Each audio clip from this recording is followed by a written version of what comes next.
साक्षात भगवान ब्रह्मदेव का वो सबसे शक्तिशाली पुत्र, जिसने स्वयं नारायण को ही युद्ध के लिए ललकार दिया था और अपने आराध्य से दो दो हाथ करने की इसी भयंकर प्यास में इस महान योद्धा ने एक अंधेरी गुफा में पूरे 2 युगों तक इंतजार किया। और फिर द्वापर युग में भगवान कृष्ण के साथ शुरू हुआ 28 दिनों का सबसे खौफनाक महायुद्ध। कहानी आरंभ होती है सत्य युग से, जब ब्रह्मा जी के जम्हाई लेते समय उनके मुख से एक अत्यंत शक्तिशाली बालक का जन्म हुआ, जाम्बवंत।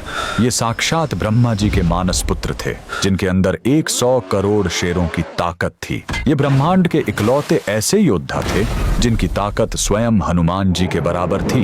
इनकी असीम शक्ति का अंदाजा इसी बात से लगाया जा सकता है कि जब वामन अवतार में भगवान ने अपने 3 कदमों में पूरा ब्रह्मांड नाप दिया था, तब जाम्बवंत जी ने अपनी जवानी के जोश में उस विशाल काय वामन भगवान की 21 बार परिक्रमा कर ली थी।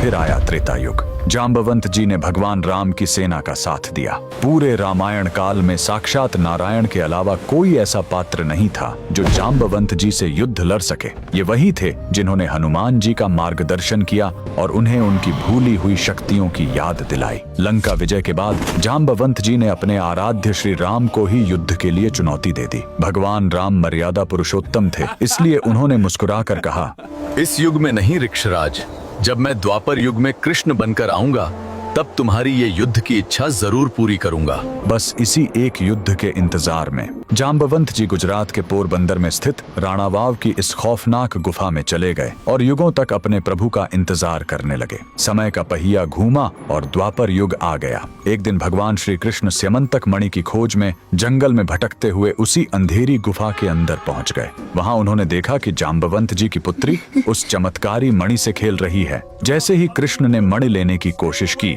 जाम्बवंत जी ने उन्हें युद्ध के लिए ललकार दिया। फिर शुरू हुआ ब्रह्मांड का सबसे भयंकर मल्ल युद्ध। ये युद्ध 1 या 2 दिन नहीं, बल्कि बिना रुके लगातार 28 दिनों तक चला। 28वें दिन उस अजेय और बलशाली जाम्बवंत का शरीर पसीने से कांपने लगा। उनका रोम रोम यह चीख कर कह रहा था कि पूरे ब्रह्मांड में साक्षात नारायण के अलावा किसी देव या दानव में इतनी ताकत नहीं जो जाम्बवान को युद्ध में घुटने टेकने पर मजबूर कर सके। तब श्री कृष्ण ने अपने उस अलौकिक रूप के अंदर मर्यादा पुरुषोत्तम श्री राम का दर्शन दिया। जाम्बवंत जी की युगों की इच्छा पूरी हो गई।